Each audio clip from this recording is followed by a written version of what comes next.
شیر اور خرگوش۔ ایک گھنے جنگل میں ایک شیر رہا کرتا تھا۔ وہ تمام جنگل کا بادشاہ تھا، لیکن وہ بادشاہ جیسے پیش نہیں آتا تھا۔ ہر دن بے رحمی سے جنگل کے جانوروں کو کھا جایا کرتا تھا۔ شیر کے خوف سے جنگل کے جانور چھپ جایا کرتے تھے اور خود اپنی بھوک و پیاس کو مار کر سخت مشکلات سے دوچار ہونے لگے تھے۔ اس طرح کچھ دن بعد جنگل کے تمام جانور ایک مقام پر جمع ہوئے اور شیر کے شر سے محفوظ رہنے کے لیے سب مل کر رائے مشورہ کرنے لگے۔ سب نے اپنی اپنی بات رکھی اور آخر میں ایک گیدڑ نے کہا، میرا خیال ہے کہ ہم روز شیر کے ہاتھوں مرنے کے بجائے ہم خود ایک ایک بار شیر کے پاس چلے جائیں۔ اس طرح روزانہ شیر کسی ایک کو کھا لے گا اور ہم سب اپنی اپنی باری سے چلے جائیں گے اور بلا خوف و ڈر سکون سے زندگی گزاریں گے۔ گیدڑ کے مشورے پہ تمام جانور رضامند ہو گئے۔ ایک بندر نے کہا، ٹھیک ہے، تمہاری بات بالکل درست ہے۔ موت کا خوف کرنے کے بجائے اپنی باری آنے تک ہم اطمینان و سکون کی زندگی گزار سکیں گے۔ جانوروں کی بات چیت مکمل ہونے کے بعد خود گیدڑ نے شیر کے پاس جا کر یہ ساری بات بتائی۔ گیدڑ کی باتیں سننے کے بعد شیر نے کہا، میں بادشاہ ہوں، اس لیے تم سب کی بات مان رہا ہوں، لیکن ایک بات غور سے سن لو، اگر کسی دن مجھے جانور ملنے میں تاخیر ہو جائے تو میں خاموش نہیں بیٹھوں گا اور دوبارہ تم سب پر حملہ کرنا شروع کروں گا۔ شیر نے بڑے غصے سے یہ سب کہا۔ شیر کی باتیں سن کر گیدڑ نے سر ہلاتے ہوئے حامی بھر دی اور وہاں سے چلا گیا۔ اس دن کے بعد ایک ایک جانور بلا ناغہ اپنی اپنی باری کے مطابق شیر کے پاس جانے لگے اور شیر سکون سے اپنے پاس آنے والے جانوروں کو مار کر اپنی بھوک مٹانے لگا۔ یہ معاملہ ایسے ہی چل رہا تھا اور ایک دن شیر کے پاس جانے کی باری ایک خرگوش کی آئی۔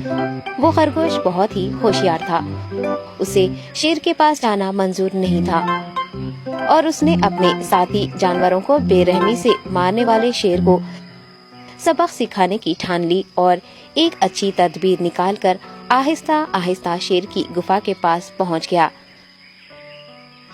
تاخیر ہو جانے سے شیر کافی غصے میں تھا اور خرگوش کو دیکھ کر غصے سے کہنے لگا، میں نے تم سب کو پہلے ہی کہہ دیا تھا، دیر ہو جائے تو میں خاموش نہیں بیٹھوں گا۔ تم نے وعدہ خلافی کی ہے، اس لیے میں جنگل جا کر من چاہے جانور کا شکار کر کھا جاؤں گا۔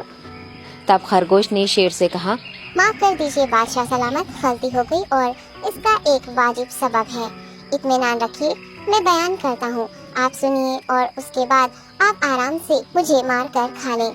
شیر نے پھر غصے سے کہا، وہ کیا بات ہے، جلدی بتاؤ۔ خرگوش نے کہا، بادشاہ سلامت، میں آپ کے پاس آ رہا تھا اور راستے میں مجھے ایک شیر مل گیا اور مجھے مارنے کے لیے آگے بڑھنے لگا۔ میں نے آپ کی بہادری کی بات اس شیر کے سامنے رکھی، لیکن وہ شیر آپ کے بارے میں بہت برا بھلا کہنے لگا۔ یہ سن کر میں نے غصے سے کہا، تم ہمارے جنگل کے نہیں ہو، ہمارے بادشاہ کے بارے میں ایسی باتیں مت کہو۔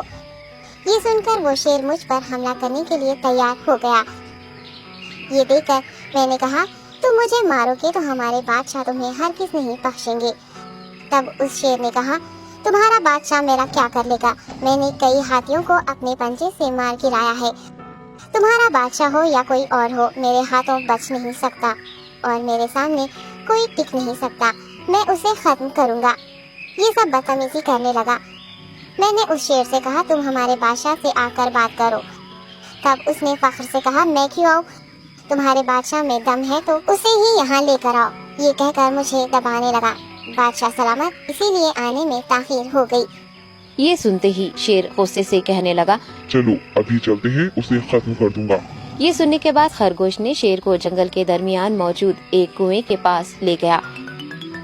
خرگوش نے کہا، بادشاہ اس کے اندر دیکھیے، وہ وہاں آپ کا بے صبری سے انتظار کر رہا ہے، آپ اسے اچھا سبق سکھائیے۔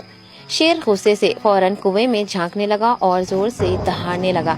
تب دوسری جانب سے بھی دوسرا شیر دہاڑتا ہوا محسوس ہونے لگا۔ تب خرگوش نے کہا، دیکھیے اسے کتنا فخر ہے، آپ کو کیسے نیچا دکھا رہا ہے۔ یہ کہہ کر وہ شیر کو جوش دلانے لگا۔ شیر نے بنا کچھ سوچے سمجھے غصے سے فوراً کنویں میں چھلانگ لگا دی۔ کنویں میں کوئی نہیں تھا۔ شیر پانی میں ہاتھ پیر مارتا کنویں سے نکل نہیں پایا اور کنویں میں ہی اس نے دم توڑ دیا۔ خرگوش نے اپنی عقل مندی سے نہ صرف اپنی حفاظت کر لی بلکہ تمام جانوروں کو